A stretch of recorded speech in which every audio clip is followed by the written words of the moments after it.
Gitay og sa 5.9 magnitude nga linog ang lungsod sa Lila didto sa Bohol pasado alas 12 sa tungang gabi kaganiha. Apan kadaghanan sa mga residente wa makabatyag niini. Hinuon ang 15 anyos nga si Jolina Payot usa sa nakabatyag sa patay ug sayuta na hinanok na sa pagkatulog ang iyang ginikanan maong sa kahadlok wa na siya mibiya sa iyang higdaanan.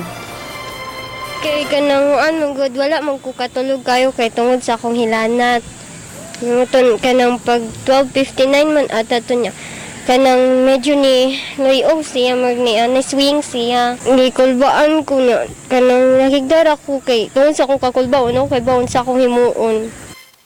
Wala ra hinuoy natala nga danyo sa maong dapit. Suma sa FIVOX nahitabo ang linog kaganihang alas 12:59 sa tungang gabi.